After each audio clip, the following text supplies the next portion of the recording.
जो है आप डेमोक्रेसी को लीजिए। भारतीय डेमोक्रेसी में एक समय ऐसा भी आया आपातकाल जहाँ पे डेमोक्रेसी बिल्कुल 6 महीने के लिए खत्म हो गई, फिर सुधार आया, राइट। तो ये जो है एक साइक्लिकल इवोल्यूशनरी थियरी का एजम्पशन है, ठीक है, राइट। कि एक जैसे आप देखते हो कांग्रेस पार्टी और बीजेपी पार्टी, या फिर अमेरिका में रिपब्लिकन और जो है डेमोक्रेटिक्स, ये दोनों सत्ता परिवर्तन होते रहता है, लेकिन ये परिवर्तन साइक्लिकल तो होता ही है, एक बार वो जीतता है, एक बार दूसरा पार्टी जीतता है, लेकिन एक ग्रोथ के पॉइंट ऑफ व्यू से, राइट, वो डेवलपमेंट के पॉइंट ऑफ व्यू से। तो यहाँ पे हम इस एजम्पशन को साइक्लिकल इवोल्यूशनरी थियरी के एजम्पशन से समझेंगे, ठीक है।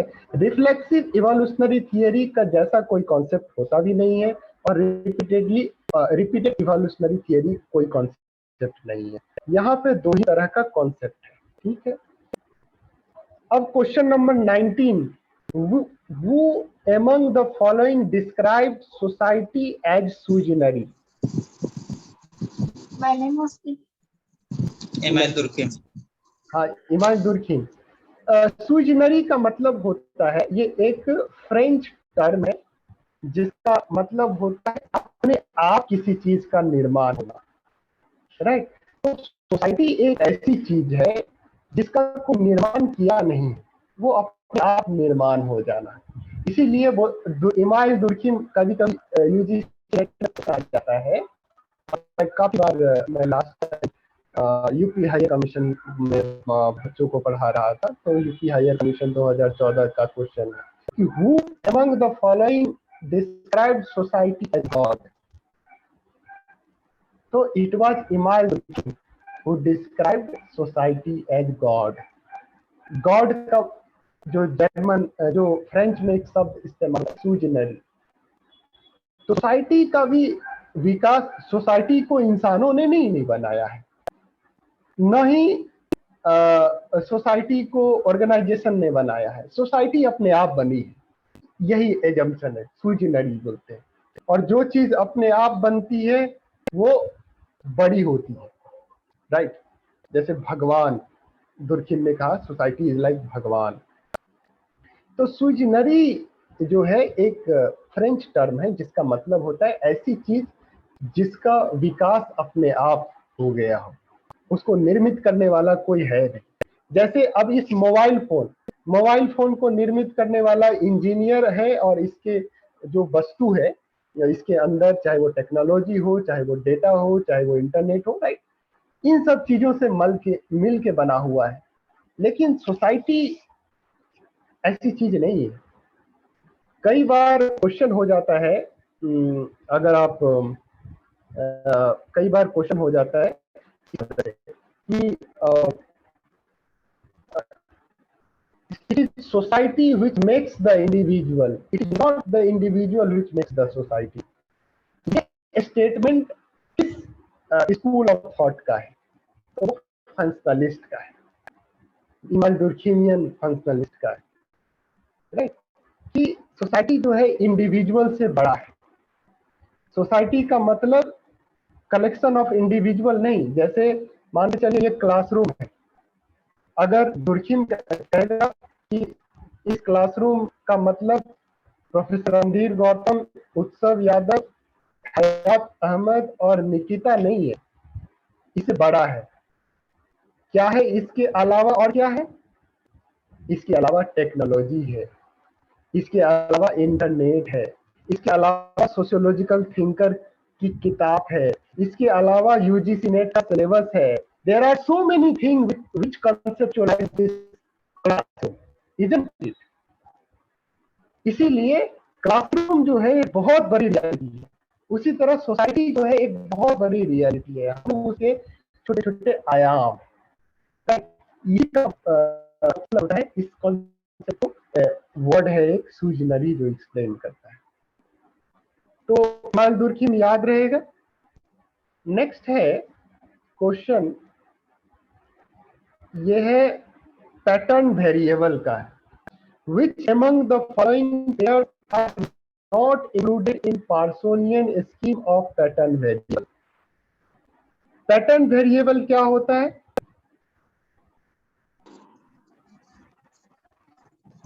चर के परिणाम, पैटर्न प्रकार्यात्मक चर।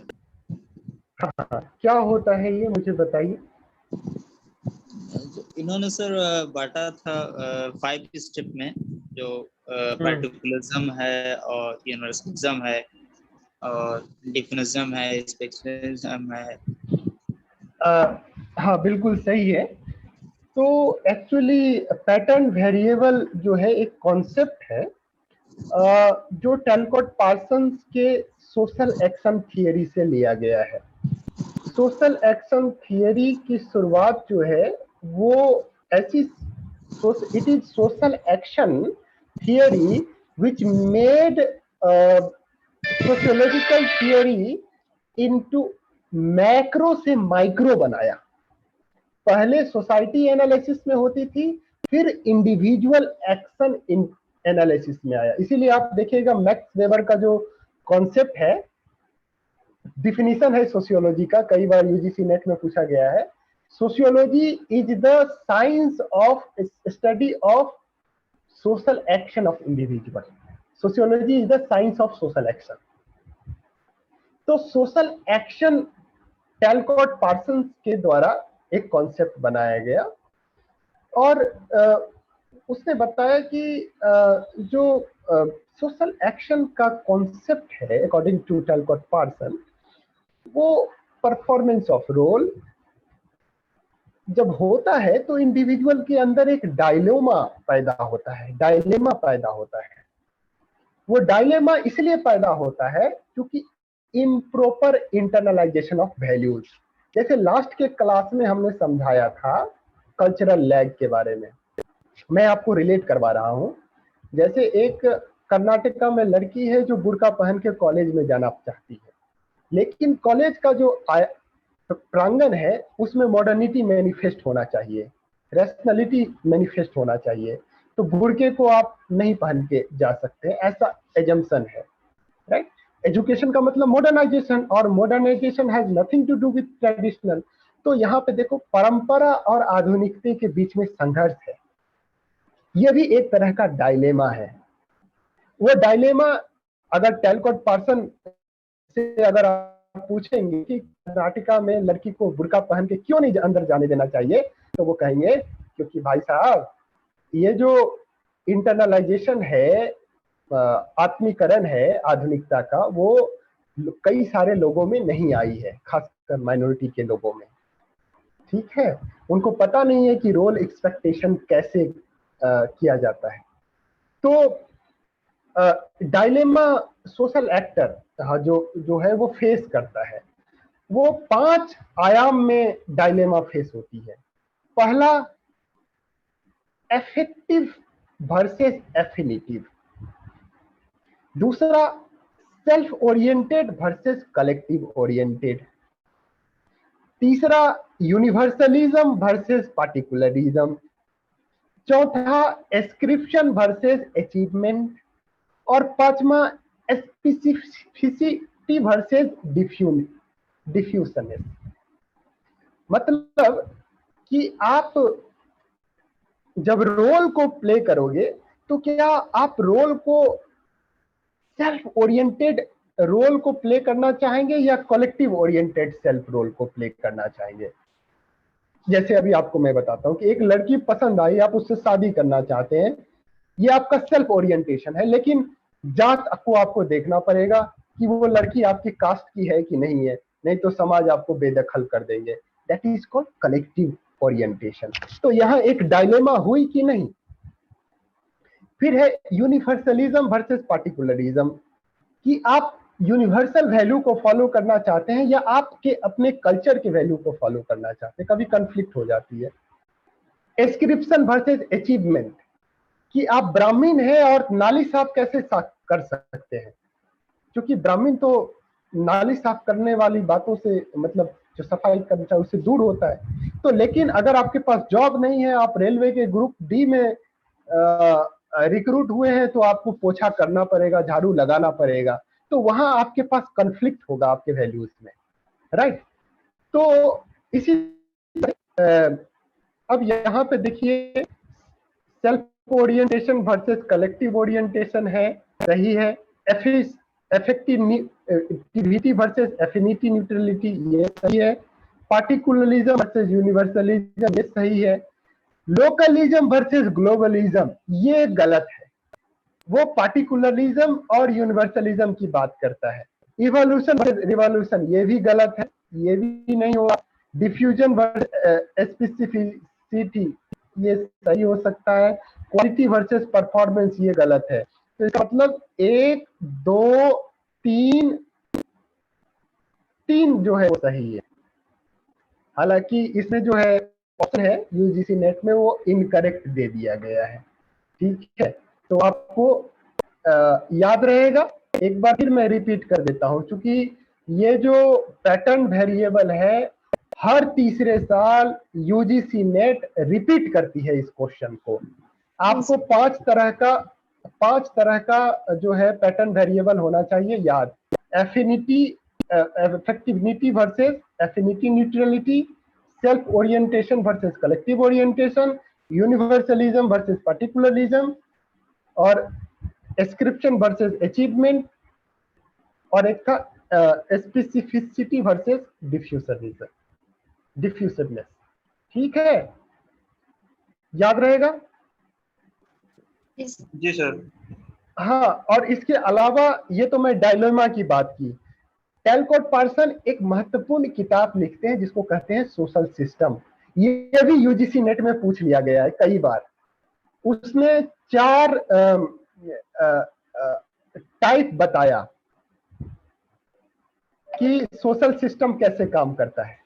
एक है universalistic versus achievement pattern, universalistic versus ascription pattern, particularistic versus achievement pattern, और particularistic versus ascriptive pattern, right. मैं अभी आपको ज्यादा एक्सप्लेन नहीं करूंगा, क्योंकि जब हम टैलकॉट पार्सन, एक दिन पूरा का पूरा लेक्चर हम टैलकॉट पार्सन पे रखेंगे और उसमें मैं आपको समझा दूंगा।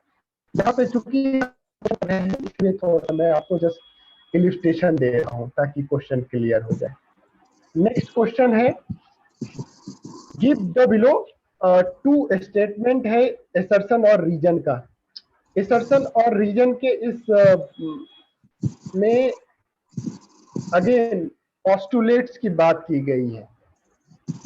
हाँ निकिता, आप इसको पढ़ो, क्वेश्चन को पढ़िए।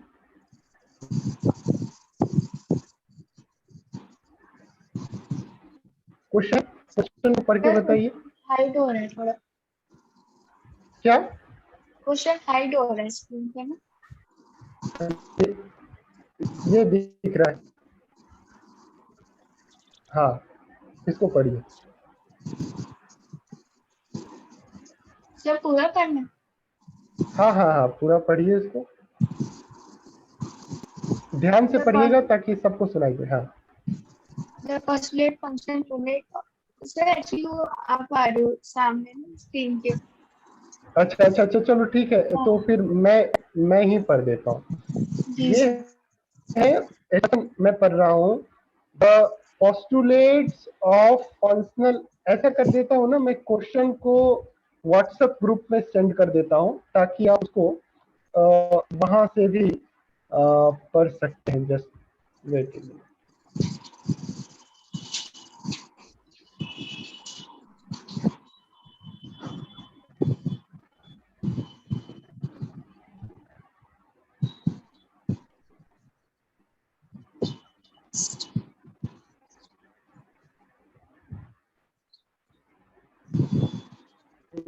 एक मिनट में क्वेश्चन जो है वो चला जाएगा, तो आप आसानी से वहां से जो है ना वो आप पढ़ सकते हैं।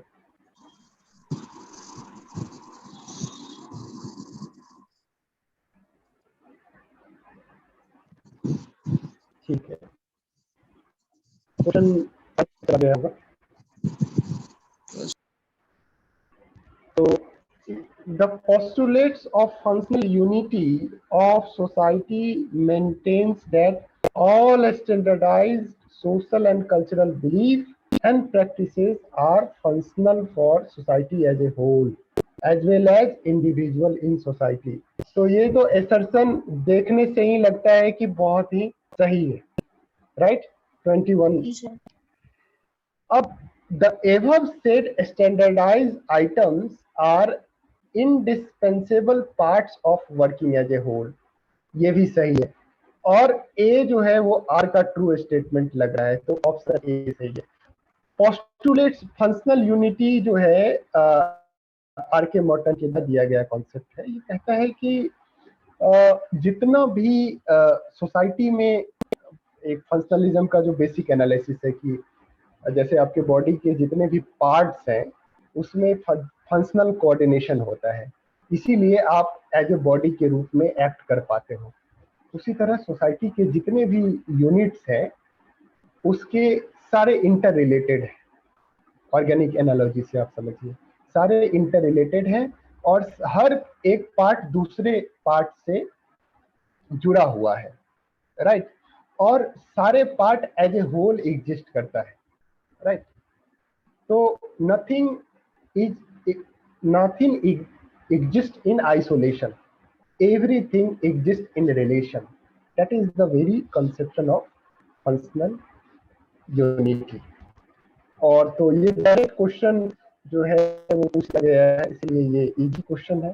इसीलिए मैं आपको बार बार कहा, अगर आपके कॉन्सेप्ट्स क्लियर है तो यूजीसी नेट में आप आसानी से 20 क्वेश्चन तो आप विद इन 20 मिनट में कर सकते हैं, विद इन 10 मिनट में। डायरेक्ट वो क्वेश्चन जो है कॉन्सेप्ट से रिलेटेड होता है। अब क्वेश्चन नंबर 22 पे आते हैं। Who among the following does not adopt the functional approach to the understanding of social phenomena? J. Alexander, हाँ डी ऑप्शन। हाँ, डी ऑप्शन सही है। ये बहुत ही इजी क्वेश्चन है क्योंकि सारे जो है Kingsley Davis, Alexander, are K Morton, functional, Habermas जो है वो क्रिटिकल स्कूल से बिलोंग करते हैं। उनके स्कूल जिस स्कूल से बिलोंग करते हैं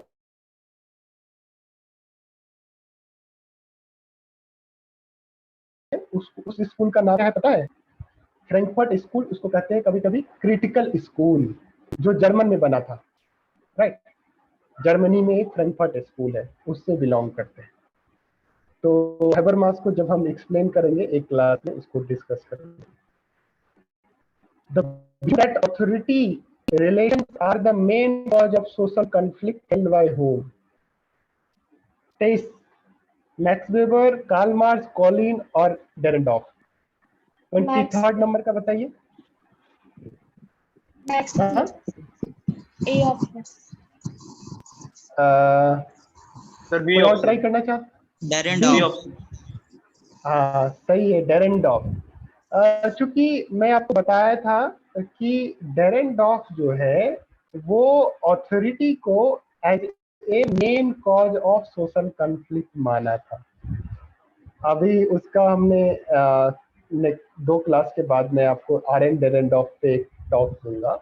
उस टॉक में बताया गया है कि जो अथॉरिटी है, जैसे मैनेजरियल पोजीशन है, that is something which led to the conflict in society, right? जैसे वर्कर जो मैनेजर होता है वो क्या करता है, वो ज्यादा से ज्यादा काम करवाना चाहता है। वर्कर जो है वो ज्यादा से ज्यादा मनी प्राप्त करना चाहता है। तो एक काइंड ऑफ जो इंटरनलाइज्ड वैल्यू है उसके अंदर एक कॉन्फ्लिक्ट होता है। और डेरेंडॉफ जो है वो एक बहुत अच्छी किताब उसने लिखी है। मैं आपको थोड़ा सा अगर मैक्स डेरेंडॉफ के कामों के बारे में बताऊं तो डेरेंडॉफ के 2 बहुत महत्वपूर्ण कॉन्सेप्ट्स हैं जो हमेशा सोशियोलॉजी में आप ऐसा कहें तो बार बार पूछा जाता है। ये है social theory of social conflict. क्योंकि कार्ल मार्क्स के बाद कॉन्फ्लिक्ट का फंक्शनल एनालिसिस का जो श्रेय है वो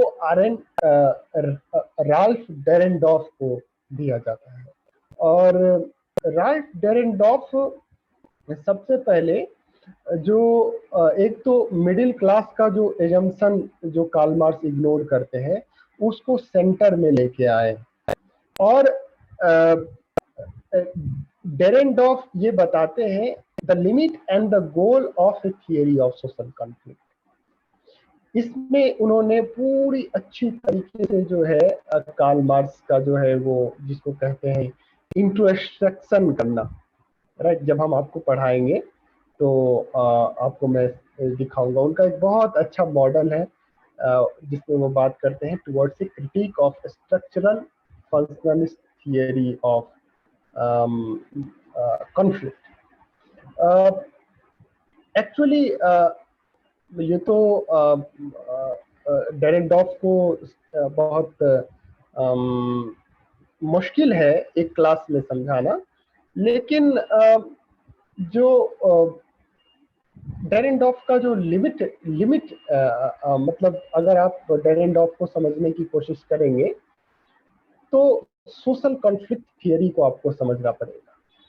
तो मुझे लगता है कि पहले हम क्वेश्चन कर लेते हैं, उसके बाद हम जब आपको डिस्कस करेंगे डेरेनडॉर्फ के बारे में तब आपको मैं समझाने की कोशिश करूंगा। हालांकि वेबर भी ऑथोरिटी के बारे में बात किया हुआ है, लेकिन वेबर ने फंक्शनलिस्ट थियरी से ऑथोरिटी को नहीं समझाया है। जब हम पढ़ेंगे इसको मॉडल को, एक मॉडल है और वो आप लिख सकते हैं द कॉन्फ्लिक्ट थियरी मॉडल। उसमें the dichotomy of social roles within imperative coordinated group. अब ये जो कई बार यूजीसी नेट में पूछा गया है कि इम्परेटिव कोऑर्डिनेटेड ग्रुप का कॉन्सेप्शन किसके द्वारा दिया गया है, तो डेरेनडॉर्फ के द्वारा दिया गया। और डेरेनडॉर्फ दो थिंकर को बहुत ही अच्छे तरीके से समझाते हैं, एक है मैक्स वेबर और एक है Karl Marx. Dahrendorf empirical condition of social conflict को भी समझाते हैं। तो जब हम डेरेनडॉर्फ की बात करेंगे तो हम उनके बातों को थोड़ा डिटेल में समझेंगे। यहाँ पे बस ये चीज यहाँ समझा था कि ऑथोरिटी जो रिलेशंस को main cause of social conflict माना। नेक्स्ट क्वेश्चन है who among the following has classified status in terms of silent status, dominant status and controlling status. यार के 24 मॉर्टल से। हाँ आपने पढ़ा ही होगा एक लेटेंट फंक्शन, मैनिफेस्ट फंक्शन। लेकिन जब स्टेटस का जो कॉन्सेप्ट है सोशियोलॉजी में सबसे बेहतरीन तरीके से अगर कोई समझाया है तो आर के मटन समझाया। तो ये आगे मूव करते हैं। which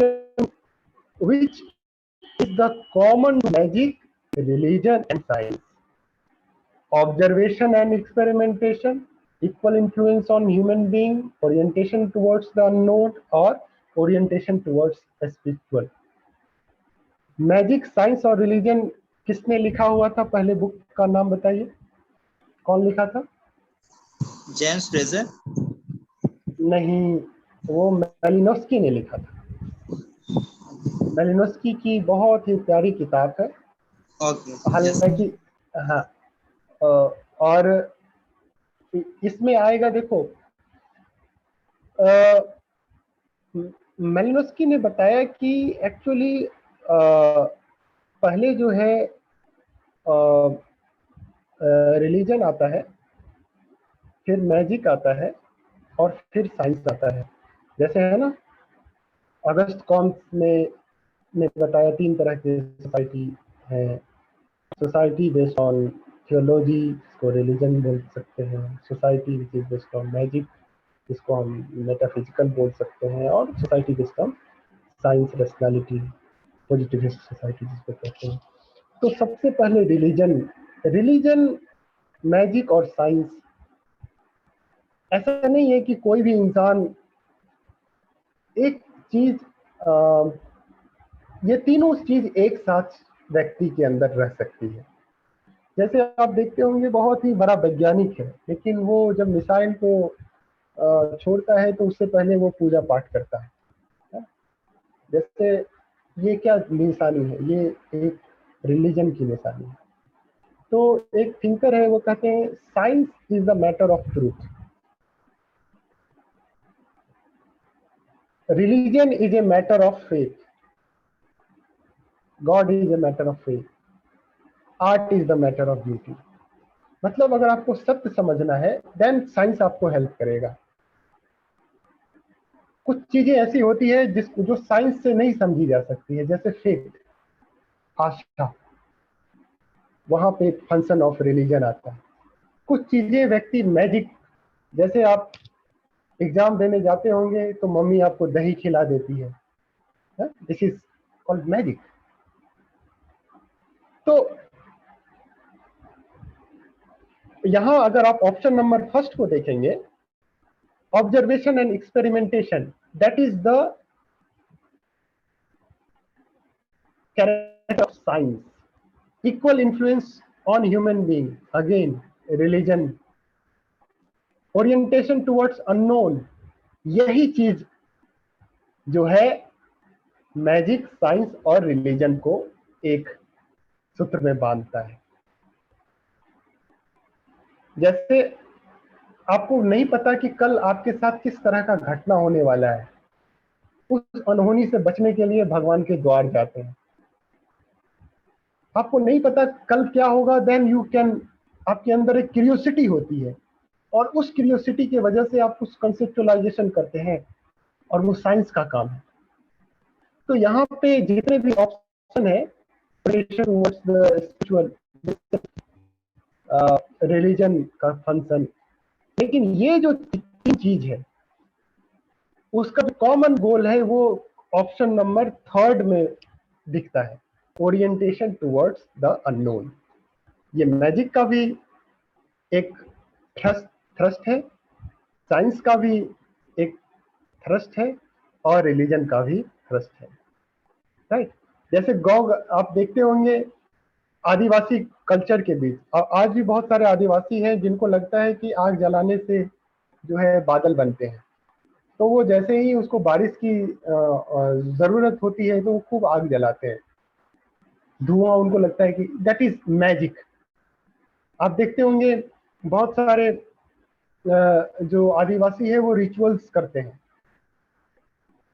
हाँ, और उस रिचुअल्स में उनको ऐसा विश्वास रहता है कि इस, जिसको कहते हैं टोटका, है ना, आप लाल शर्ट में एग्जाम देने जाते हैं तो बड़ा अच्छा मार्क्स आता है, तो आप जबरदस्ती लाल शर्ट पहन के ही बाकी एग्जाम दोगे, दैट इज कॉल्ड ओरिएंटेशन, मतलब मैजिक। ठीक है, समझ में आया ये क्वेश्चन? ये क्वेश्चन जी सर। 3 बार यूजीसी पीजीटी टीचर में पूछी जा चुकी है, और 2 बार तो लगातार पूछी जा चुकी है, ऑप्शन को चेंज कर। तो ये बड़ा क्वेश्चन है।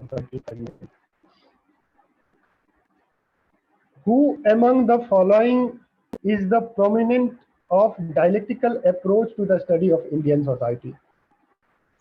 Question number 26. Dialectical. Huh?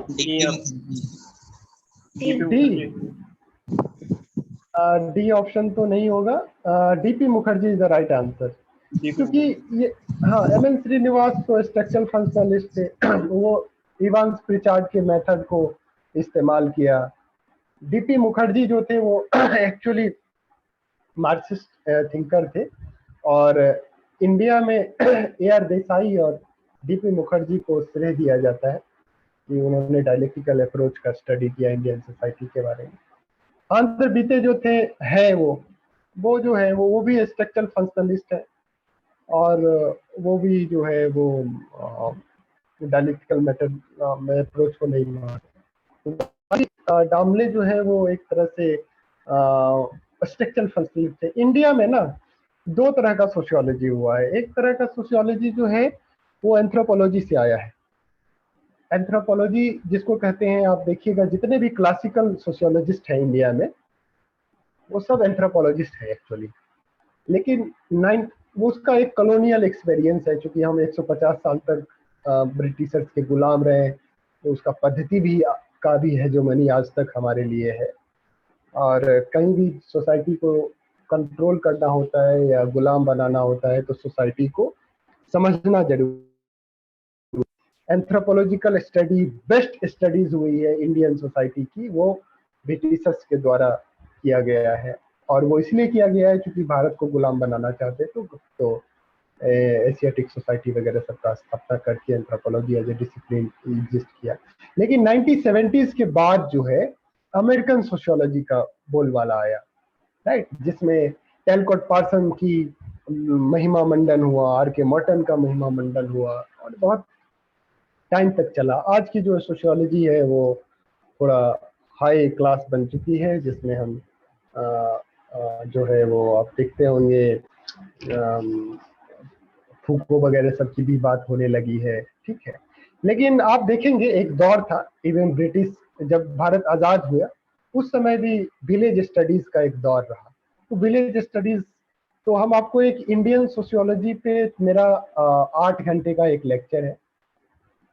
मैं एक यूपीएससी कोचिंग सेंटर में भी पढ़ाया हूँ। That is one of the best lecture, जिसमें मैं पूरी की पूरी जो है फिलॉसफी इंडियन सोशियोलॉजी की मैं समझा दूंगा उस 8 क्लासेस में। और 3-4 क्वेश्चन यूजीसी नेट में रहता ही है, इंडियन थिंकर, उसके कंट्रीब्यूशन, और आजकल तो कंट्रीब्यूशंस पे ऐसी ऐसी क्वेश्चन आने लगी है कि आपको हर एक इंडिविजुअल सोशियोलॉजिस्ट का कंट्रीब्यूशन आपको याद ही रखना है। और कंट्रीब्यूशन ऐसे याद रखना है क्रोनोलॉजी में। कई बार क्वेश्चन आ जाते हैं क्रोनोलॉजी में, बताइए कि एम.एन. श्रीनिवास ने कौन कौन सी किताबें, पहली किताब कौन थी, दूसरी किताब कौन थी, तीसरी किताब कौन थी, राइट। तो इसका आप एक गूगल करके आप खुद ही एक नोट्स बना सकते हैं, अदरवाइज मैं आपको फॉरवर्ड कर दूंगा, ठीक है। तो यहाँ पे डीपी मुखर्जी आएंगे। नेक्स्ट है which type of research aims to describe social situation, social event, social system, social structure etc. 27 number का बताइए। Basic B sir, descriptive research. हाँ, क्योंकि डिस्क्रिप्टिव रिसर्च का मतलब ही होता है each and everything should be describable. तो social situation, social event, social system, social structure, इसीलिए जितने भी स्टडी होते हैं ना, आप देखते होंगे बड़ी आसानी से पीएचडी हो जाती है।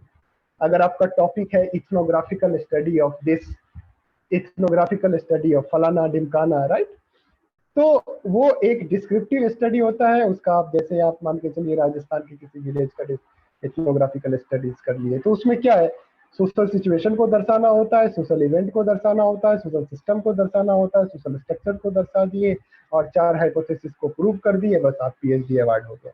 90% केसेस में सोशियोलॉजी में पीएचडी ऐसे ही होता है, ठीक है। तो डिस्क्रिप्टिव मेथड को जानना आसान होगा अगर आप करना चाहेंगे शॉर्ट टर्म पीएचडी को। 28 नंबर में है ए university has 7,530 students and a researcher draws 10% sample in accounting of total 753. This is called sample size, sample ratio, sample element and purposive sampling. क्या होगा इसका example? Sample size, sample ratio है। हाँ, it is A ratio का ये direct question है। 10% लिखा हुआ है, तो परसेंट का मतलब जहां भी परसेंट आए आंख मूंद के सैंपल रेशियो पे लगा दीजिए, ठीक है। और इसी क्या होता कि 7530 में हमने 75 लोगों को पर्पसली चूज किया, तो वो पर्पसिव सैंपल में हो जाता है।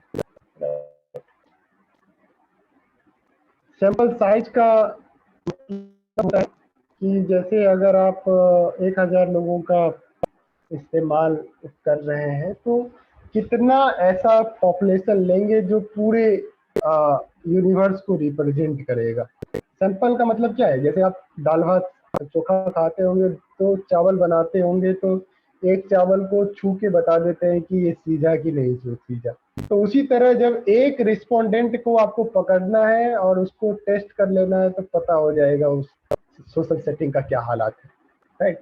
तो सैंपल को सेलेक्ट करने का एक तरीका होता है, वो हम आपको पढ़ा देंगे, मेथड में पढ़ाएंगे। लेकिन यहाँ परसेंटेज है तो डायरेक्ट रेशियो का सवाल है। 29 नंबर में आइए, विच techniques of qualitative data collected is followed by the researcher to understand people and their behavior through direct, focused and non-verbal interaction in their natural setting। 29 number बताइए। Observation, B option. हाँ बिल्कुल ये बिल्कुल sir सटीक answer. हाँ, क्योंकि observation जो है आपको पता है वो जो चार्ल्स डार्विन है उसने ऑब्जर्वेशन टेक्निक्स दिया, और ऑब्जर्वेशन जो है one of the best techniques scientific method में माना जाता है। ऐसा कहा जाता है, science begins with observation and ends with observation for the final validation. तो ऑब्जर्वेशन अगर आपकी सही है तो रिसर्च को कोई क्वेश्चन नहीं कर सकता है, थ्योरी बिल्डिंग आसान हो जाती है, ठीक है। तो ये बिल्कुल ऑब्जर्वेशन का एक डायरेक्ट डेफिनेशन है। नेक्स्ट हम आते हैं, थोड़ा फास्ट लेंगे। Question number, according to Karl Marx which of the following are the elements of the forces of production. Forces of production में क्या होगा? Technology and capital, capital labour technology, science. B option. B option, capital labour and technology. अच्छा, आपने कहा B. Nikita आपका क्या जवाब था? Sir B option. हयात आपका जवाब? C option. हाँ देखो, सही है हयात का जवाब, क्योंकि जो फोर्सेस ऑफ प्रोडक्शन है ना, वो कैपिटल फोर्सेस ऑफ प्रोडक्शन नहीं है। देखो, एक होता है मींस ऑफ प्रोडक्शन, एक होता है mode of production. Land, labour और कैपिटल, लैंड, लेबर ऑफ, उसको फोर्सेस ऑफ प्रोडक्शन हम यहाँ पे टेक्नोलॉजी है, लेकिन कैपिटल जो है फोर्सेस ऑफ प्रोडक्शन नहीं है। कैपिटल का मतलब एक वैल्यू है वो, राइट। कैपिटल नहीं है, लेबर है, टेक्नोलॉजी है। यहाँ साइंस और टेक्नोलॉजी, फोर्सेस जिससे प्रोडक्शन करते हैं, सिंपल लिटरल भाषा में जिससे प्रोडक्शन करते हैं, तो यहाँ होगा साइंस और टेक्नोलॉजी, ठीक है। नेक्स्ट क्वेश्चन है, याद रहे कि कैपिटल जो है फोर्सेस ऑफ प्रोडक्शन में नहीं होगा, right. Mode of production, means of production और फोर्सेस ऑफ प्रोडक्शन में, मींस ऑफ प्रोडक्शन और मोड ऑफ प्रोडक्शन में डिफरेंस है। मोड ऑफ प्रोडक्शन का मतलब किस तरह का सोशल इकोनॉमिक फॉर्मुलेशन है, फ्यूडलिज्म, कैपिटलिज्म, प्रिमिटिव कैपिटलिज्म कह सकते हैं उसको, फ्यूडलिज्म कह सकते हैं, सोशलिज्म कह सकते हैं, ये सब जो है मोड ऑफ प्रोडक्शन है, ठीक है। अब हम नेक्स्ट क्वेश्चन में आते हैं, who in the following use the concept of interactional ritual in his theory. अब बताइए, आर कॉलिन है, लुइस कोजर है, इमाल दुर्खिम है, हर्बर्ट ब्लूमर है। कॉलिंस। हाँ, कॉलिन को बहुत ही सही जवाब है। आर कॉलिन्स इंटरैक्शनल रिचुअल्स एक कॉन्सेप्ट, देखो रिचुअल्स जो होता है ना, वो एक ऐसा तरीका है अकॉर्डिंग टू कॉलिन, किसी भी स्ट्रक्चर को जीवित रखता है। जैसे शादी, परिवार को जीवित रखने का काम क्या है? परिवार में शादी होती है, उपनयन होता है, डिफरेंट तरह के जो संस्कार है वो होते हैं। तो रिचुअल्स जो है वो रिप्रोडक्शन करता है, production and reproduction of social structure. तो आर कॉलिंस को जब हम आपको बताएंगे तो he was the one who actually used this concept in order to make us understand how to study the social structure in a society. Micro study, micro मतलब छोटे आयाम के साथ बड़े सोसाइटी के समग्र के रूप में समझना एक तरीका माइक्रो सोशियोलॉजी का है। और आर.एन. कॉलिन जो है is one of the authority of that methodology.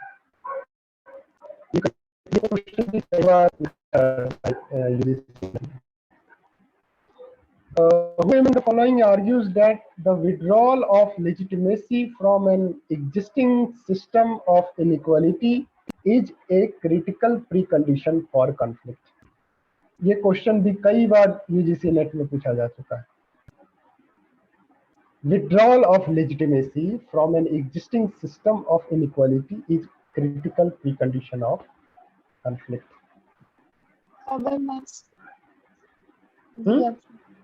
D option. Yes. A option. नहीं यहाँ पे सही बताई निकिता ने, लुइस कोजर।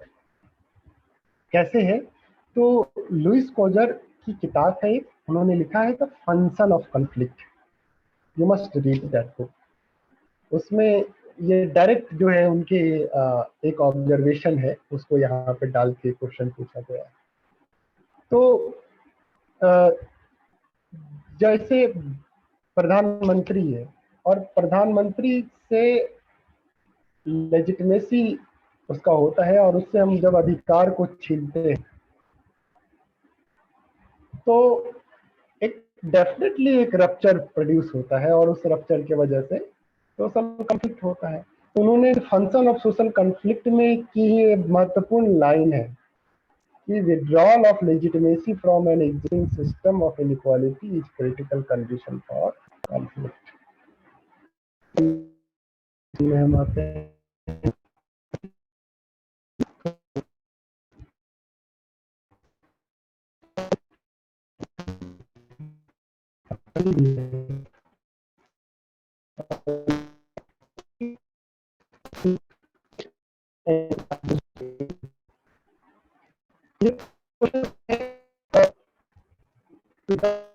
कंटेंट एनालिसिस को पढ़ेंगे।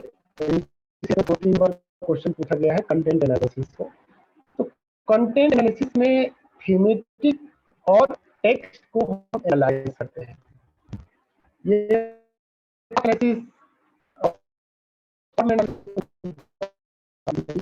एनालिसिस कोई सोशियोलॉजिकल कॉन्सेप्ट है ही नहीं, तो कई बार आप ऑप्शंस के थ्रू भी समझ सकते हो आंसर को। तो कंटेंट एनालिसिस में थीमेटिक और टेक्सुअल एनालिसिस जिसको हम कह रहे हैं और टेक्स्ट का एनालिसिस।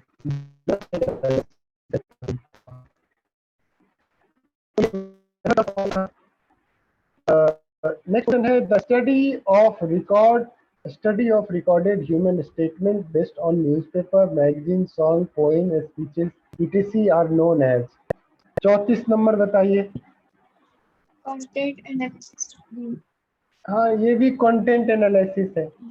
देखिए, study of recorded human statement based on newspaper, magazine, song, poems, speech, ये सब कंटेंट एनालिसिस है। Which of the following is not the type of reliability according to Kirk and Miller? Kirk and Miller ने एक reliability जो methodology का एक section है, what is reliability, ये पीजीटी टीचर में भी पूछा जा चुका है यूपी का, उसमें ये क्वेश्चन डायरेक्ट पूछा गया है। तो इसमें 35 नंबर में तो है ये circumstances in which a single method of observation yields to same measurement। ये dialectical observation between the two conflicting situation, ये गलत है, dialectical नहीं दिया था। डायक्रोमिक मॉडल था रिलायबिलिटी को टेस्ट करने का, ऑब्जर्वेशन सिंक्रोनिक भी एक मॉडल है रिलायबिलिटी को टेस्ट करने का, मिलर की ऑब्जर्वेशन विद द, तो इसमें होगा डायलेक्ट्रिक। ये जो है किर्क और मिलर के द्वारा ये टाइप नहीं है, तीन तरह की टाइप है, डायलेक्ट्रिक, सिंक्रोनिक, ठीक है। रिलायबिलिटी को टेस्ट करने का किर्क और मिलर के द्वारा टेक्निक्स बताया गया।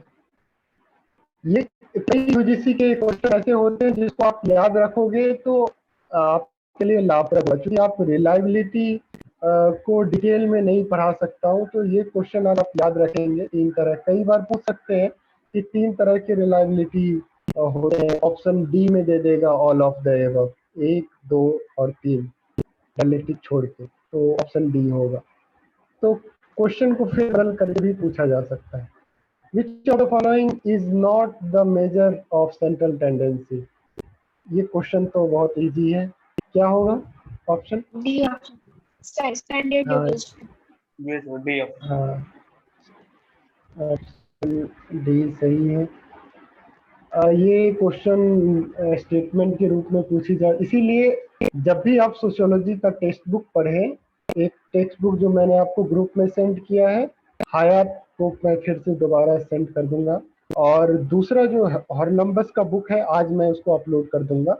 जितने भी स्टेटमेंट जो अंडर कॉमा दिया गया है, तकरीबन आपको 200 से 250 स्टेटमेंट ऐसे मिल जाएंगे, वो आपको ध्यान में रखना है। उससे क्या होगा कि आप कॉन्सेप्चुअल और डायरेक्ट इस तरह के क्वेश्चन यूजीसी नेट में आजकल पूछे जा रहे हैं, 2, 3, 6, 7 नंबर का। 6, 7 नंबर बहुत मैटर करता है। अगर आप यूजीसी नेट निकाले हो, कई बार 6, 7 नंबर के लिए आप जेआरएफ से चूक जाते हैं। तो यूजुअली तरह का स्टेटमेंट आपको याद रखना चाहिए। इसमें है man make history but they do not make it just as they face. They do not make it under circumstances chosen by themselves, but under some circumstances directly encountered, given and transmitted from the past. ये सब बहुत अच्छा statement है Karl marks का, capital volume 2 से direct question है। तो question number 37 का बी होगा, डायरेक्ट कार्ल मार्क्स का ये स्टेटमेंट है। वो कहता है कि हिस्ट्री जो है इससे वो मूवमेंट से बनता है। There are circumstances how to read history, how to understand history. History और कार्ल मार्क्स ने हिस्ट्री के बारे में क्या बताया, ये एक क्वेश्चन, एक कंसेप्ट है जिसको आपको समझना पड़ेगा, जिसमें क्लास स्ट्रगल है, जिसमें मीन्स ऑफ प्रोडक्शन का डिबेट है, जिसमें मोड ऑफ प्रोडक्शन का डिबेट है, और उसके साथ कुछ कॉन्सेप्ट्स है जिसमें एलिनेशन है, जिसमें पॉलिटराइजेशन है, जिसमें जो है कैपिटलिज्म है। ये सब कॉन्सेप्ट्स के साथ आप कार्ल मार्क्स को समझ सकते हैं। तो ये डायरेक्ट स्टेटमेंट है। Thinking is simply an internalize और implicit conversation of the individual with himself by means of significant gestures. Who said? 38 number. George, हाँ, जॉर्ज हर्बर्ट मीड का एक स्टडी है और इसने बताया था सिग्निफिकेंट जनरलाइजेशन, सिग्निफिकेंट अदर्स और सिग्निफिकेंट जेस्चर। ये 3 कॉन्सेप्ट है, जहां कहीं भी आए आंख मूंद के जॉर्ज हर्बर्ट मीड पे आप टिक लगा, ठीक है। Which of the following is not the feature of association? Sir, 38 वाला repeat कर Association दीजिए। 38 is simply an internalized or implicit conversation of individual with himself by means of significant gesture. देखो, actually sociology में George Herbert Mead ऐसा thinker है जिसने social interaction को बहुत अच्छे तरीके से समझाया। उसमें क्या होता है कि कई बार जो है वो कन्वर्सेशन, आप जानते होंगे, एक नॉन वर्बल होता है, एक वर्बल होता है। तो जब हम सोशियोलॉजी, सोशल माइंड कैसे काम करता है, तो सोशल माइंड एक इंटरनलाइज्ड वैल्यूज के साथ काम करता है। जैसे सिग्निफिकेंट जेस्चर का मतलब है कि एक टीचर का जो है हाव भाव, जैसे आप कोई फील्ड में गए, ठीक है, एक ट्राइबल स्टडी करने के लिए, क्योंकि ये इथनोग्राफिकल स्टडी का पार्ट है, और इथनोग्राफिकल स्टडी में जब मैथोलॉजी का सेक्शन होता है तो जॉर्ज हर्बर्ट मीड को बहुत अच्छे तरीके से पढ़ाया जाता है। तो उसमें कहता है हम सिंबॉलिक पावर को, सिंबॉलिक जेस्चर के थ्रू आप पावर रिलेशन को समझ सकते हैं, राइट। जैसे एक महिला है और वो पैट्रियार्कियल सेटअप में घूंघट कर रही है, तो आपको जरूरत नहीं है कि किसी से पूछने का कि अब महिला एम्पावर है या नहीं है, आप बिल्कुल उस बुर्का और घूंघट से समझ सकते हो उसके पावर रिलेशन को। तो यही है सिग्निफिकेंट जेस्चर। हाँ, जैसे जो है ट्राइबल सोसाइटी में जो है उम्र दराज लोगों के पास बहुत ज्यादा इज्जत होती है, तो उम्र दराज लोग को देखते ही एक सबमिसिव एटीट्यूड हो जाता है रिलेटिवली लोअर एज के लोगों को। तो आप देख के ही ये इसी सिग्निफिकेंट, यही है सिग्निफिकेंट जेस्चर, जो आप देख के ही जो है आप उस पूरे फील्ड का आर्टिकुलेशन कर सकते हैं, राइट। तो ये बहुत अच्छा मेथड है जो जॉर्ज हर्बर्ट मीड के द्वारा दिया गया है सिग्निफिकेंट जेस्चर का, राइट। हाँ, इसमें है implicit conversation, non verbal communication जैसा ही है, और इंटरनलाइज, जैसे आपके जैसे हिंदू सेटअप में आप देखते हो, जैसे ही छोटा लड़का किसी बड़े उम्र के लोगों को मिलता है, अगर वो सेम कास्ट का होता है तो उसको पैर छू के प्रणाम किया है, this is called internalise conversation. This is also a kind of conversation. वो एक जेस्चर के थ्रू वो कुछ आपको कम्युनिकेट कर रहा है। तो जब आप फील्ड में जाते हैं तो सिर्फ जरूरी नहीं है कि उसके साथ कन्वर्सेशन करें, आप एक क्यूरियस ऑब्जर्वेशन के साथ बहुत सारी चीजों को ऑब्जर्व कर सकते हैं। जैसे अभी मैं कुछ दिन पहले चंबल के डकैतों का सरेंडर प्रोसेस का स्टडी किया था। I went Chambal and then I found कि बहुत सारे जो डकैत्स हैं, they have still have a same persona, same charisma, same a kind of societal influence, which can be observable, which can be observed through the communication.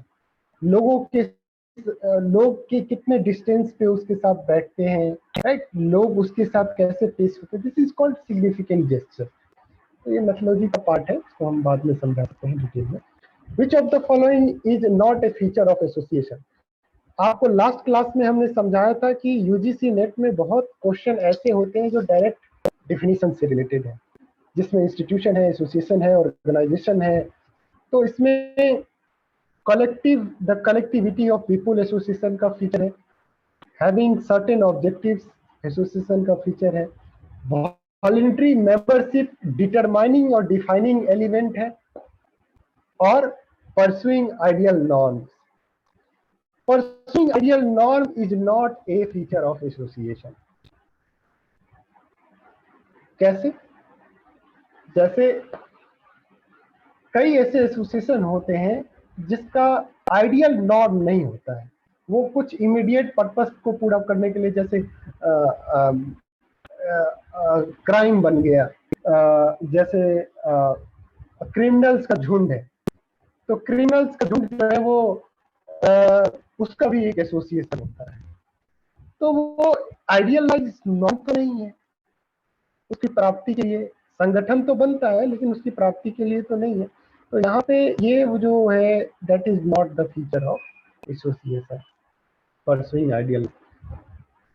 40 number question है, which of the following statement on the natural on the nature of social role is not correct. Social role का nature first है, it is a set of expectations. It is impossible to define one's role without differing to another. It includes a series of rights and duty. It has no association with a status. 40 number होगा। कौन सा option आपको सही लग रहा है? Sir D. हाँ, D direct question है, क्योंकि रोल का मतलब एक्सपेक्टेशन होता है, और हर एक रोल दूसरे रोल से रिलेट करता है। टीचर स्टूडेंट के बिना नहीं रह सकता, स्टूडेंट मतलब हर एक रोल किसी दूसरे रोल को पूरा करता है। राइट्स और ड्यूटीज भी होता है, जैसे मैं टीचर हूँ तो मेरा काम है पढ़ाना, आप स्टूडेंट हो तो आपका ड्यूटीज है पढ़ना, और राइट्स है क्वेश्चन आंसर पूछना, ठीक है। लेकिन it has no association with status, ऐसा हो ही नहीं सकता है। जब भी रोल होगा तो वो स्टेटस से जुड़ा रहेगा, जब भी स्टेटस होगा वो रोल से जुड़ा रहेगा, ठीक है। नेक्स्ट क्वेश्चन है, according to Kozer, which of the following types of conflict may not be functional for the system? अभी मैं आपको कहा था ना कि the function of social conflict किताब लिखी थी, उसी का ये क्वेश्चन डायरेक्ट क्वेश्चन है। Conflict over core value, conflict over explicit real issue, frequent conflict over small issues, repetitive conflict over low intensity. Option बताइए कौन सा ऑप्शन सही है? Sir B option second. नहीं, वो तो डायरेक्ट बात करते हैं कि repetitive conflict over low intensity, right. कि हर हमेशा जब भी आप देखो ना, कोई भी रोल के साथ जैसे आप रहते हो, आप टीचर हो, मैं टीचर हूँ, आप स्टूडेंट हो, तो एक काइंड ऑफ कन्फ्लिक्ट होता ही है। मेरे पास टाइम का लिमिट है, आपके पास आप ज़्यादा से ज़्यादा पढ़ाई करना चाहते हो, मेरे पास टाइम लिमिट है, राइट। तो I can not give you many more hours because I have limited time. तो it is a kind of repeated conflict here, right. Frequently conflict over small issues, छोटे छोटे इश्यूज पे conflict होना बिल्कुल स्वाभाविक है। Conflict is the engine of social change, ऐसा Karl Marx कहा था, लेकिन conflict is drives of social reality, ऐसा कोजर का कहना था। लेकिन कॉन्फ्लिक्ट ओवर कोर वैल्यूज ये गलत है, क्योंकि कोर वैल्यूज में कॉन्फ्लिक्ट हो जाएगा तो मामला खत्म। जैसे अगर मैं आपको कहूंगा कि मैं जो बोल रहा हूँ वो सही है, और आप कहोगे कि आप जो बोल रहे हैं वो सर गलत है, तो that is against the core value. फिर ना तो आप मेरे से पढ़ोगे और ना मैं आपको पढ़ाना चाहूंगा। Are you getting the point? So Coser talked about conflict, function of conflict, so far as the social system is concerned, but he did not talk about conflict over core values. conflict अगर over core values होगा तो खत्म हो जाएगा ना। तलाक होता है क्यों? conflict over core values।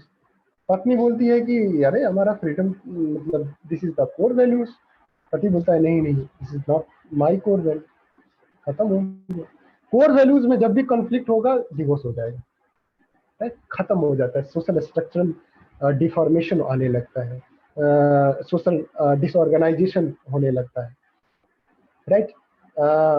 इसी को कार्ल जो है इमानुएल दुर्खिम ने एनोमी वाला कॉन्सेप्ट समझाया था, द स्टेट ऑफ नॉर्मलेसनेस। क्या है वो? Conflict over core values, right. तो नेक्स्ट क्वेश्चन में आते हैं, विच of the following scale has zero margin. देखो स्केल जो है ये रिसर्च मेथोडोलॉजी का है, 4 तरह के स्केल होते हैं, ठीक है। नॉमिनल होता है, ऑर्डिनल होता है, इंटरवल होता है और रेशियो होता है। नॉमिनल स्केल का एग्जांपल है, जैसे आप इंटरव्यू में पूछ सकते हैं कि आप मेल है या फीमेल है, इसका जवाब लिख के यस मेल है तो एम लिखिए, फीमेल है तो एफ लिखिए, ठीक है। तो ये एक नॉमिनल स्केल हुआ, इट्स मेजरमेंट। क्या है स्केल का? इन स्टैटिक्स वेरिएबल्स जो होता है उसको हम मेजर करते हैं, राइट। तो ये 4 लेवल ऑफ मेजरमेंट है। मेल फीमेल होगा तो वो नॉमिनल होगा। नॉमिनल स्केल जो है वो 2 और मोर कैटेगरीज में क्लासिफिकेशन हो सकता है, और वो हमेशा क्वालिटेटिव होता है, राइट। और the numbers does not define the objective.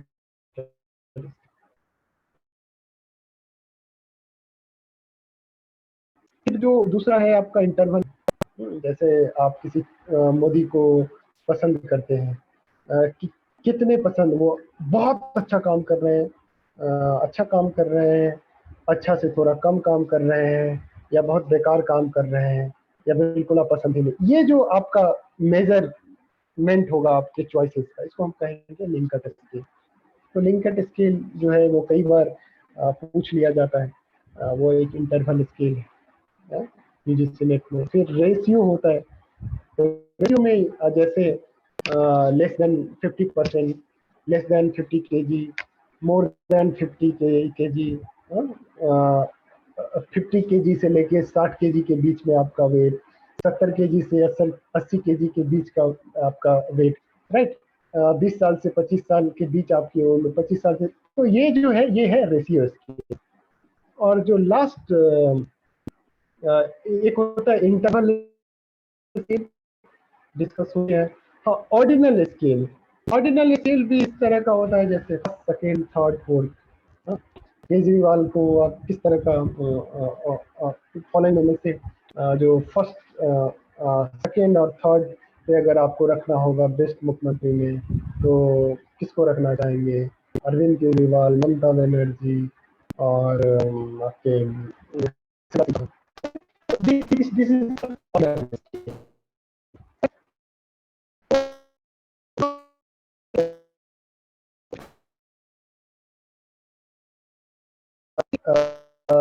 जो और तो रेशियो जो होता है उसका zero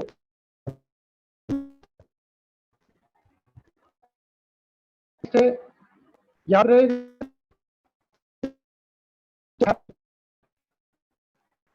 which can apply for reference group theory to analyze mobility caste system। अब बताइए, ये क्वेश्चन हम लास्ट क्लास में डिस्कस किए थे।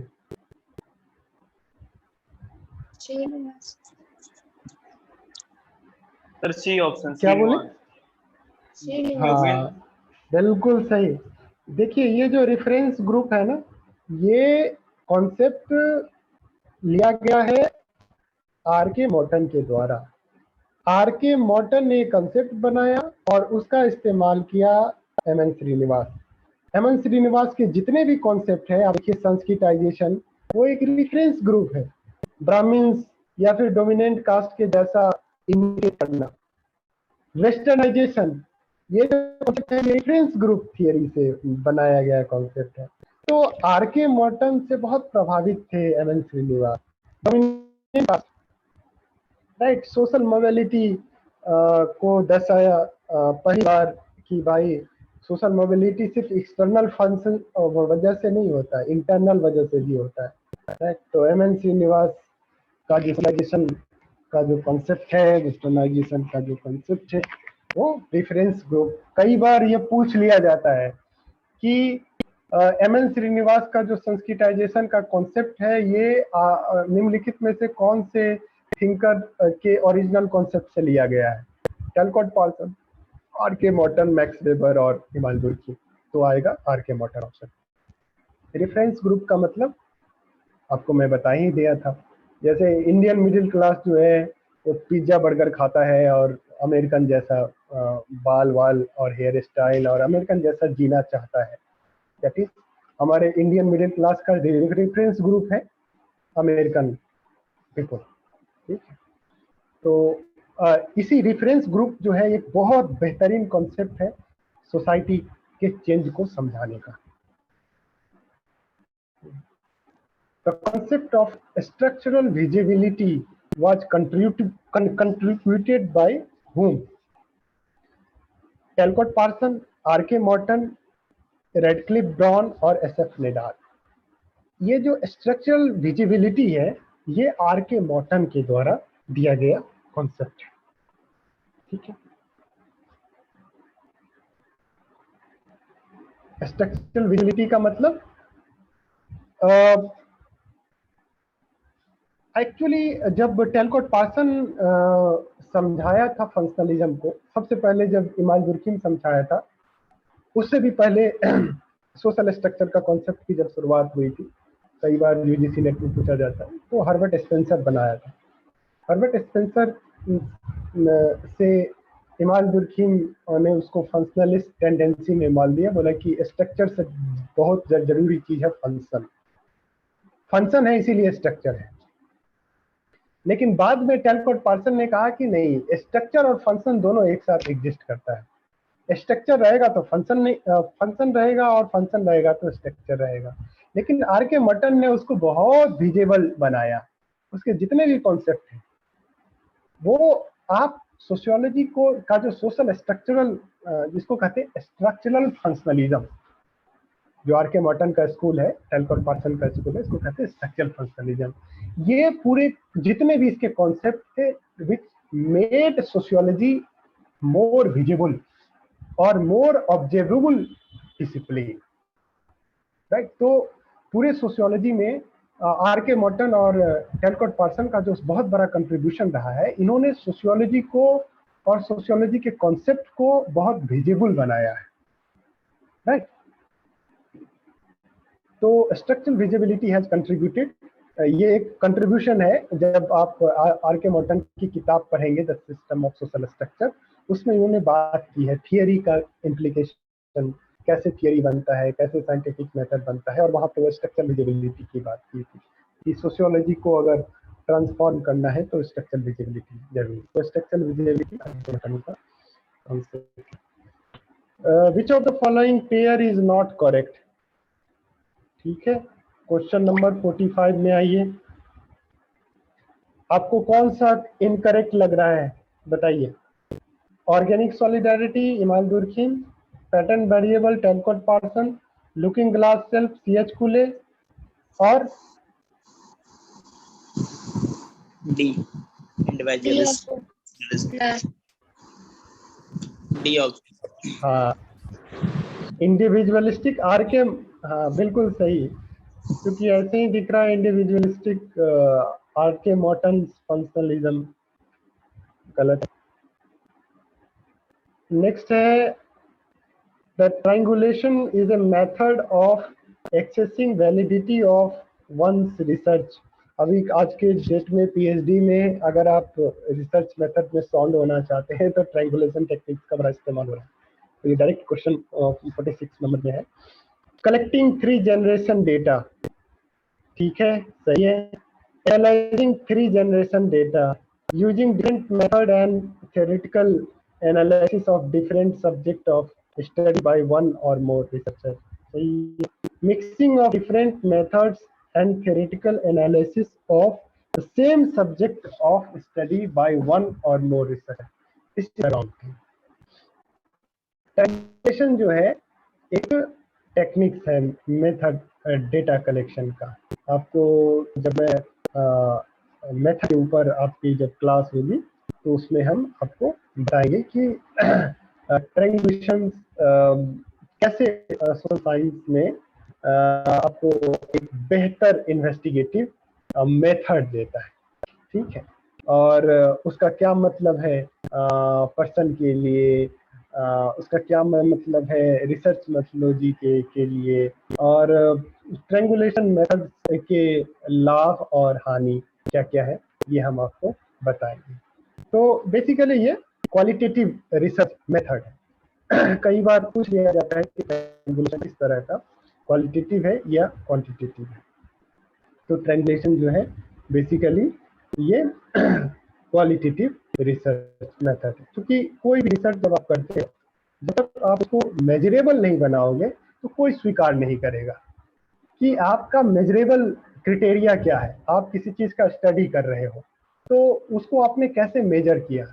कोई लड़की जो है वो या लड़का जो है का लिविंग स्टैंडर्ड जनरेशन गैप की वजह से चेंज हो रहा है, क्या वो फैक्टर है जो मेजरेबल है आपके रिसर्च में।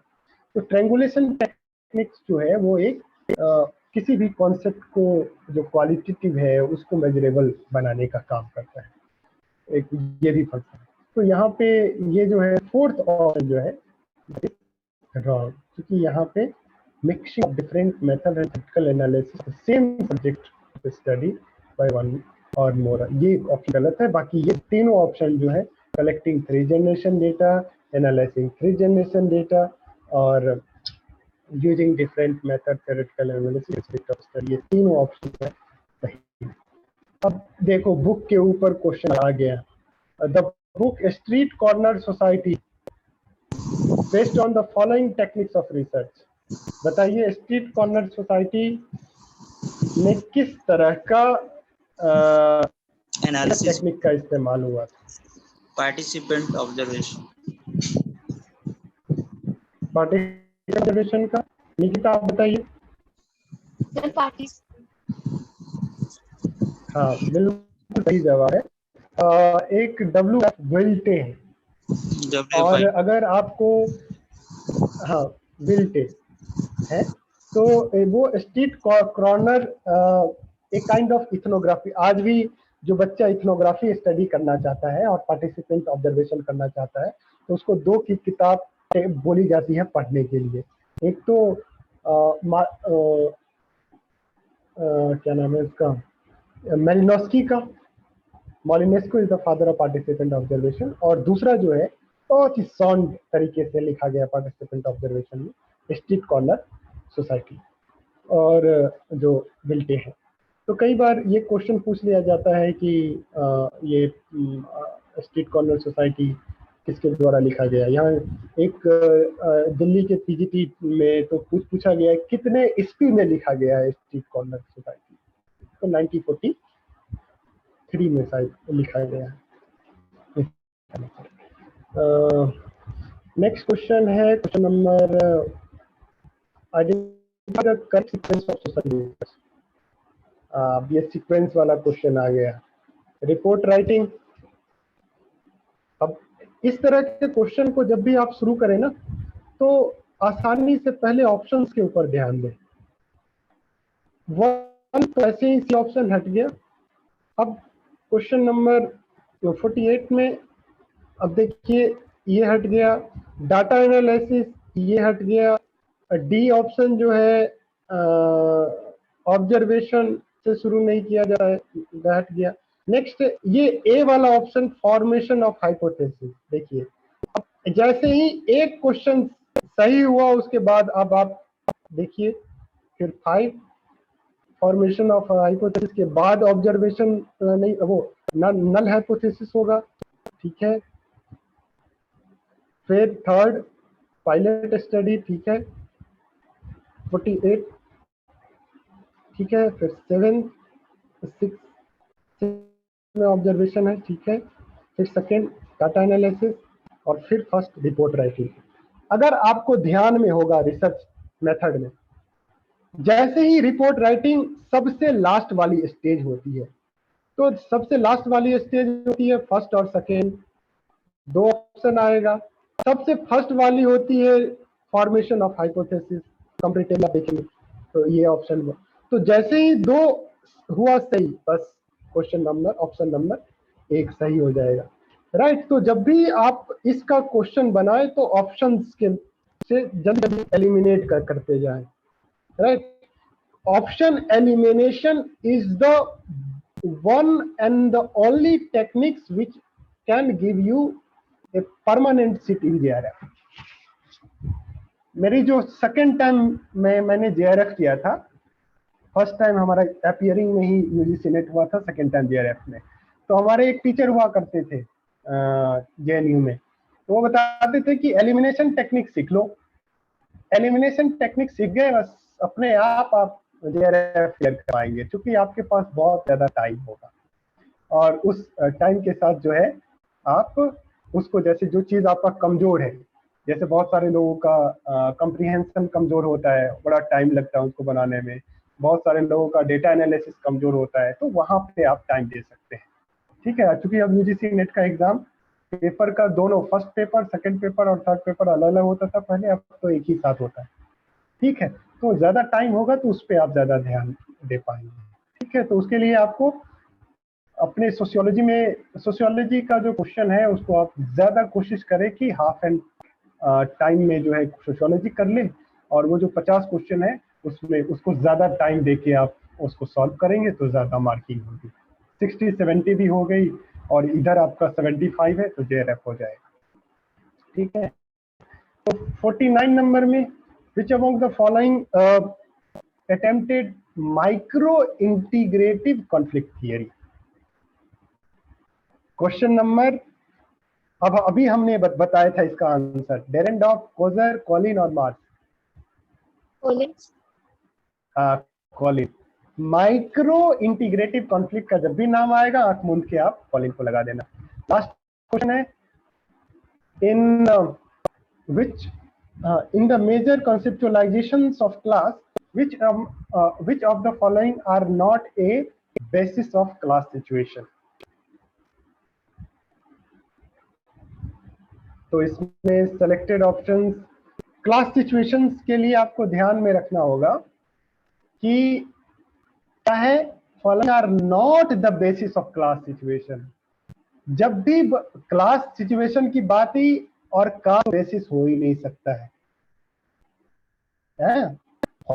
Are not a basis of class situation. तो कास्ट जैसे आया तो 2 नंबर ऑप्शन फर्स्ट, सेकेंड और थर्ड है, सॉरी 4 नंबर जो है वो सिर्फ एक में है, तो ऐसे ही आप भी को लगा देंगे तो सही हो जाएगा। इनकम और डी, क्लास सिचुएशन जो है वो अथॉरिटी और प्रॉपर्टी, यही 2 चीज डिसाइड करती है। क्या चीज नहीं डिसाइड करती है, वो है इनकम, और क्या चीज ये है क्लास, कास्ट। इनकम और कास्ट ये क्लास के एनालिसिस में, कंसेप्चुअलाइजेशन में ध्यान दें। तो ये आपका जो था वो फर्स्ट 50 था और हाफ एन आवर हो गया है। तो नेक्स्ट क्लास में हम आपको आज ही आपको हम पीडीएफ भेज देते हैं 100 क्वेश्चन का, और उसके बाद आप बताइए अगर अगस्त कॉम के कोई कॉन्सेप्ट में आपको तकलीफ हुई हो या नहीं समझ में आ रहा हो तो उसको आज डिस्कस कर लेते हैं।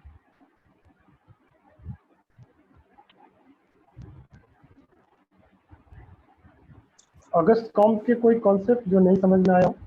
क्लियर है सर, हम्म, क्लियर है। क्लियर है। अच्छा, मुझे बताइए कि ऑब्जर्वेशन अगस्त कॉम्स निम्नलिखित में से कौन सा मेथड नहीं दिए थे? ध्यान से सुनिएगा। Historical method, observation method, comparative method और इंपेरिकल मेथड। लास्ट वाला क्या?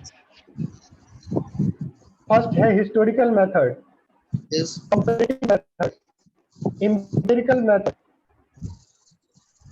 और पॉजिटिविस्ट मेथड।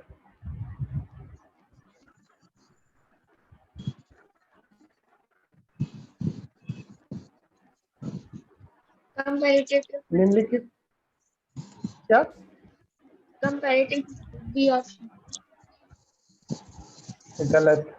इंपीरिकल। ये अगर कॉम्ट ने ये सारे मेथड की बात किया हुआ, ठीक है? Historical method, comparative method, empirical method, positivist method, बोलिए साइंटिफिक मेथड, ठीक है? नेक्स्ट क्वेश्चन है, पूछता हूँ अगस्त कॉम्ट की पहली किताब कौन है? पॉलिटी या पॉजिटिव फिलॉसफी? पॉजिटिव क्लास में। हाँ, पॉजिटिव फिलॉसफी। तो अगस्त कॉम्ट को बोला जाता है the father of positivism, the least positivist man. ये किससे दिया गया कि समाजशास्त्र किताब जो है वो सबसे बड़ा सॉरी जो प्रत्यक्षवाद जो सिद्धांत दिया उसका सबसे बड़ा दुश्मन पॉजिटिविस्ट का संविधान, पॉजिटिविज्म का देने वाला ही था। ये स्टेटमेंट है J.S. मिल के द्वारा। John Stuart Mill Auguste Comte के स्टूडेंट हुआ करते थे, और उन्होंने क्यों, क्योंकि पहली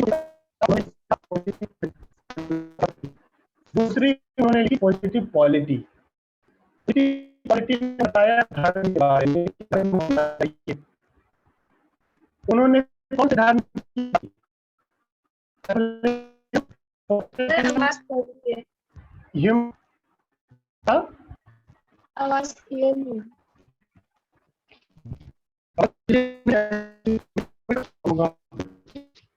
बाकी आवाज क्लियर?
अब आवाज क्लियर है?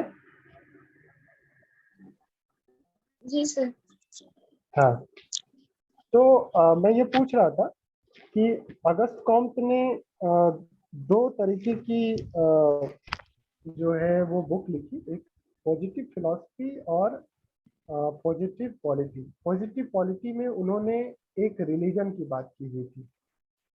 कौन सी रिलीजन की बात की हुई थी? कैथोलिज्म, प्रोटेस्टेंटिज्म, क्रिश्चियनिटी और ह्यूमनिज्म? Sir first one. नहीं, उन्होंने ह्यूमनिज्म की बात की हुई थी, और इसी वजह से उनको बोला जाता है अरे ये तो साइंटिफिक मेथड की बात करता है। लेकिन इन्होंने कैसे फिर रिलीजन की बात की? कॉन्ट्राडिक्शन था। अगस्त कॉम्ट के अनुसार पॉजिटिविज्म के दो कैरेक्टर बताइए। पॉजिटिविज्म के दो बेसिक कैरेक्टर।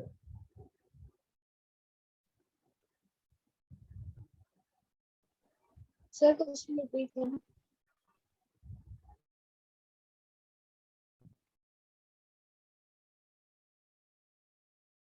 हेलो।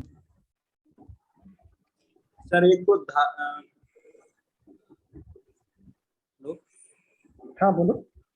सर इनके तीन नियम थे सर, हमने पढ़ा था जो एक तो धार्मिक अवस्था था, एक तात्विक अवस्था और प्रत्यक्षवादी अवस्था या वैज्ञानिक अवस्था। ये मानव विकास इन्होंने बताया था। नहीं, वो एक्चुअली अगस्त कॉम्ट के तीन सिद्धांत हैं। एक लॉ ऑफ प्रोग्रेस जिसकी आप बात कर रहे हैं, लॉ जी ऑफ चेंज। मैं पॉजिटिविज्म के बारे में बात कर रहा हूँ। अगस्त कॉम्ट से पहले सोशियोलॉजी को क्या बोला जाता था? सोशल फिजिक्स बोला जाता था। जब अगस्त कॉम्ट ने सोशियोलॉजी बनाया तो उसने बताया सोशियोलॉजी में एक मेथड है जिसको कहते हैं पॉजिटिविज्म।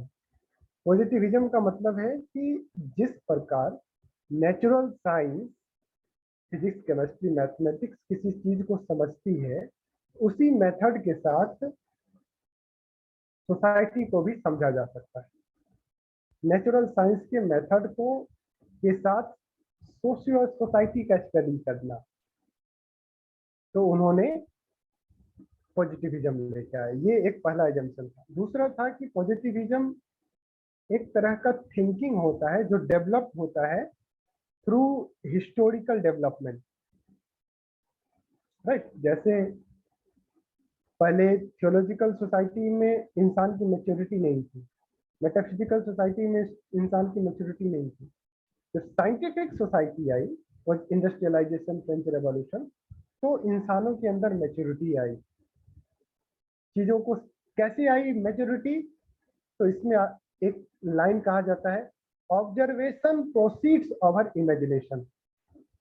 अगर यूजीसी नेट का क्वेश्चन एक बार हमने एक Tata school of social science का क्वेश्चन बनाया था, तो उसमें हमने एक क्वेश्चन पूछा था कि observation proceeds over imagination is the statement of positivist stage, theological stage और मेटाफिजिकल स्टेज। तो क्या होगा इसका आंसर? इसका आंसर होगा Metaphysics. हाँ positivist stage. Positive. Imagination proceeds over observation, ये किस स्टेज की बात है? थियोलॉजिकल स्टेज, मेटाफिजिकल स्टेज और साइंटिफिक स्टेज?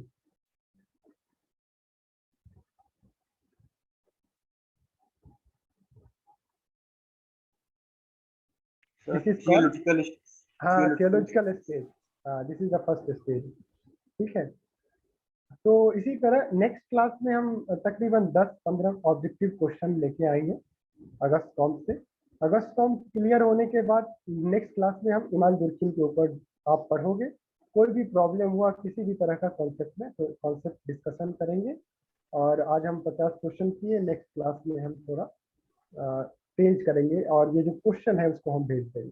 ठीक है, तो होप कि धीरे धीरे मेहनत करते जाएंगे तो आज कुछ क्वेश्चन का आप लोगों ने भी बहुत अच्छा जवाब दिया, तो आगे से बेटर है।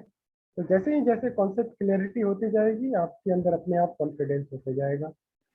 और शाम के वक्त में तो मैं आपको पढ़ा दिया करूँगा। ठीक है, और जी सर।